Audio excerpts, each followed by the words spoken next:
In 1983, the United States came dangerously close to witnessing the largest hydroelectric disaster in its history, one that remained buried in classified files for nearly 40 years. That winter, the Rocky Mountains accumulated so much snow that, if packed together, it could have built more than 60 ice pyramids the size of Giza. When summer arrived, the entire mass melted almost at once and rushed straight into Lake Powell. Within just a few weeks, the water level rose so fast that the Glen Canyon Dam was pushed far beyond every safety limit. If you still can't picture how serious it was, imagine a cup already full of water, and someone keeps pouring more into it but can't stop. Glen Canyon Dam was that cup, and it was about to overflow. When the water level crossed the safety threshold, they had no choice but to open the spillways. But the moment they did, something happened that made many engineers turn pale. The once blue water suddenly turned a dark blood-red color. Why? The concrete lining had peeled away, exposing the soft sandstone beneath, which was being shredded and pulled into the flow. If the dam had truly failed, the first wave, 70 to 90 meters high, would have wiped out the town of Page within minutes. All 33 cubic kilometers of water would have surged downstream, threatening Lake Mead, Hoover Dam, and over 1 million residents in Las Vegas, Phoenix, and Riverside. Fortunately, the dam did not collapse, and that red water accidentally saved the Grand Canyon, revealing clues that would later inspire man-made flood experiments. Are you curious about what happened next, and why this near disaster ended up reshaping the entire field of hydrology? Let's dive deeper. The story actually begins long before the Glen Canyon Dam even existed. Back then, the Colorado River wasn't the weak, gentle stream you see today. For 6 million years, it carved through rock, grinding down layer after layer of geology and creating the Grand Canyon, a massive structure with more than 100 side canyons, turquoise waterfalls, and ancient caves holding traces of human life from thousands of years ago. Every year, the Colorado carried 80 to 90 million tons of sediment, equivalent to 12 Giza pyramids, straight through the canyon. These powerful flows swept away debris, rebuilt sandbars, created calm backwaters where fish could spawn, and completely reshaped the river's morphology. Without floods, the Grand Canyon would slowly die. Writer Edward Abbey once warned, "This is the paradise America has killed with its own hands." And he was right.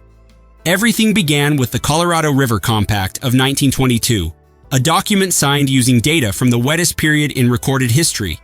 Because of that mistake, 7 western states were allocated more water than the river could realistically supply, and they truly fought over it. Arizona and California battled for water rights for 31 years. In the end, there was only one way to divide the river fairly: build another massive dam.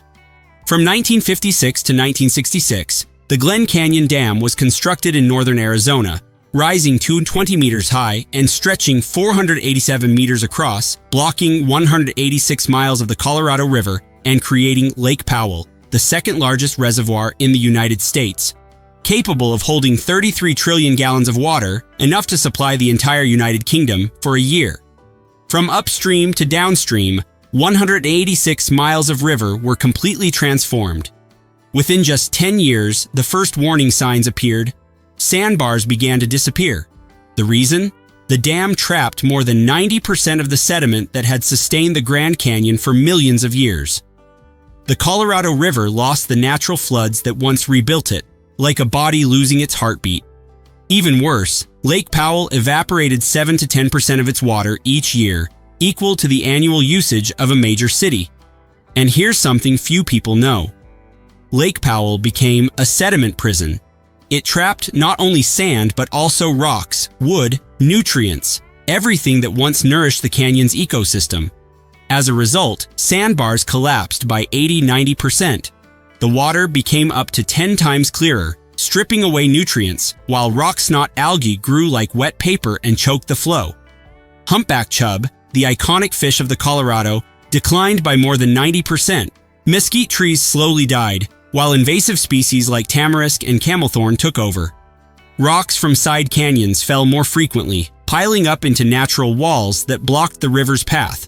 By 1996, after decades of arguments, lawsuits, and political deadlock, the United States was forced to do something it had never tried before: create a massive artificial flood inside the Grand Canyon. This was the first and largest man-made flood in U.S. history. At 6:20 a.m. on March 26, 1996, the first outlet tube was opened. The sound wasn't like rushing water. Instead, a column of white mist shot straight into the sky, 150 feet high, about the height of a 15-story building. The ground beneath the engineers' feet trembled lightly. 9 hours later, when all 4 outlet tubes were fully open, the water flow surged to 335,000 gallons per second, an almost impossible number. To visualize it, in just 20 minutes, that amount of water could fill the entire Empire State Building. This massive surge hit the Colorado River at 2 to 3 times its normal speed, sweeping away years of accumulated debris and carrying fresh sand from the side canyons, the very material the Grand Canyon had been desperately waiting for over 3 decades. When the surge reached the canyon, the transformation was almost immediate. New sandbars formed overnight, like beaches appearing out of thin air in the middle of a stone desert. The water turned a warm brown, a sign that sediment was finally returning after years of being blocked. 2 major rapids, once jammed with fallen rocks, suddenly opened up, making the flow smoother, as if a mountain road had just been cleared after a snowstorm. Even riverside campsites, which had shrunk for years, unexpectedly expanded. Rafting guides joked, "The Colorado River just got 20 years younger overnight." But the joy didn't last. Just 3 months later, about 70% of the restored sand had vanished. After 30 years confined by machinery, the river was no longer strong enough to hold the sediment in place. A harsh truth emerged. Unleashing a massive flood wasn't enough to bring the canyon back to life. The 1996 experiment failed in some ways, but that very failure opened the door to a discovery no one had expected.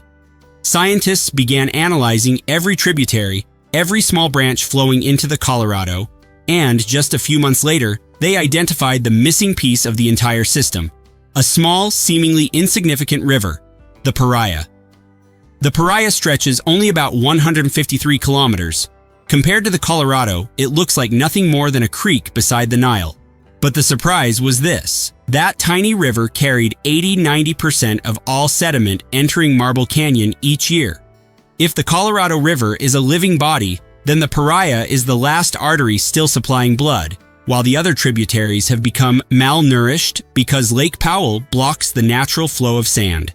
If the Paria doesn't deliver sediment at the right moment, then, no matter how powerful Glen Canyon releases water, even enough to fill the Empire State Building in 20 minutes, the Grand Canyon cannot recover. Imagine a heavy rain pouring into an empty bucket. It simply passes through and disappears. From that point on, scientists began monitoring the Paria the way you would monitor a delicate heartbeat. They installed gauges, sensors, and cameras to track the flow hour by hour. When the Paria's water shifted from blue to reddish-brown, a sign of fresh sediment, the alarm system at Glen Canyon immediately activated, signaling the golden moment to release a controlled flood. This discovery completely changed how the U.S. approached saving the Grand Canyon. They realized that restoring the river wasn't just about creating floods, it was about creating floods at the exact moment the Paria delivered its sand. By 2004 and 2008, the managers of Glen Canyon Dam decided to repeat the experiment, this time with far better preparation, turning it into an almost perfectly synchronized performance between humans and nature. In 2004, an artificial flood was released at roughly 254,000 gallons per second, lasting nearly a week. The results could be called a half success. The river turned muddy, whirlpools formed, and new sandbars appeared, but they vanished quickly because there simply wasn't enough sand. Imagine trying to build a giant sandcastle, only for the waves to erase it a few hours later. That was exactly what the Colorado looked like at the time. In 2008, everything was different. This time, the Paria delivered a rich supply of sand right in the middle of the rainy season. The Colorado received all the fuel it needed to rebuild its sandbars, and the release hit 290,000 gallons per second for about 60 hours. The result, the river came back to life, almost resembling its pre-dam condition. A massive sandbar reappeared after decades, creating spawning grounds for humpback chub, shelter for migratory birds, and even prompting rafting adventurers to cheer like children when they discovered new islands rising in the flow. It was the largest sandbar in 40 years, living proof that when science aligns perfectly with nature, miracles can still happen. But nature always challenges us, with shifting climate, stronger winds, and unpredictable rainy seasons. Predicting the perfect moment for a controlled flood has become incredibly difficult. By 2006, the decline of sandbars had become so severe that the National Park Service was forced to reduce rafting trips. Sandbars that were once as wide as football fields had shrunk into narrow, unstable strips where boats could no longer anchor, and many riverside areas had become hazardous. This wasn't just a tourism problem, it threatened the entire Grand Canyon ecosystem. In reality, the idea of controlled water releases had been proposed as early as 1991, but it wasn't until 1993, when river guides warned in unison that the Grand Canyon is dying, that it was treated as an urgent solution. The reason was clear. Sandbars are not just resting spots. They are the soft heart of the river. They create calm backwaters where native fish can lay eggs, stabilize riparian vegetation, and provide thick layers of sand that protect archaeological sites from wind and erosion. When sandbars disappear, fish lose their spawning grounds, native plants die, invasive species take over, and ancient dwellings thousands of years old begin to crack under the sun. But the Grand Canyon is not just a story of water and sand. It is a living memory of indigenous peoples, holding more than 9,000 years of history. The Colorado River carries sediment, but that very sand acts as armor, protecting archaeological sites and preserving ancient stone dwellings, food storage rooms, irrigation channels, fire pits, petroglyphs, and pictographs from erosion. When the sand disappears, these sites are exposed, cracking, flaking, and vulnerable to destruction from wind and rain within just a few months. So fast that if you saw it happen, it would be hard to believe a 9,000-year-old treasure could vanish in a single flood season.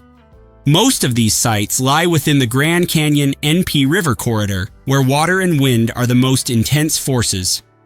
Before Glen Canyon Dam, natural sediment flows consistently rebuilt these protective layers, shielding seasonal camps, corn and bean fields, and even ancient migration routes.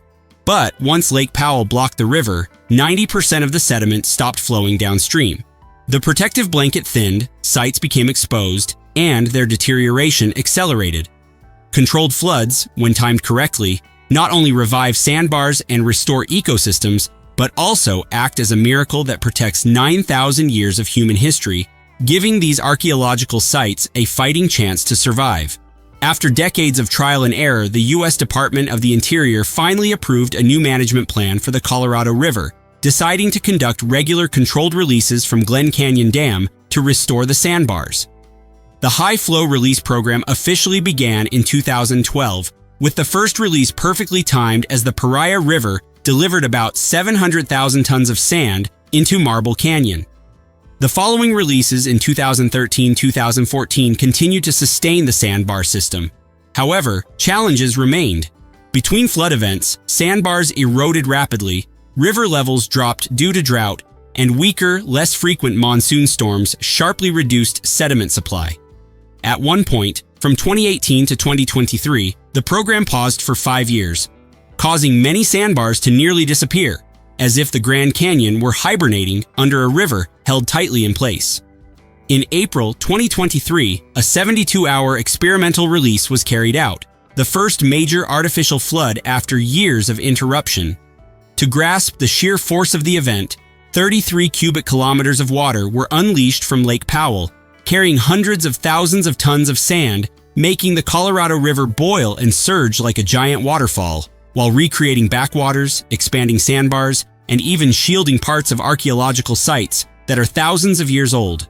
So, what has become of Lake Powell today, at the time you're watching this documentary?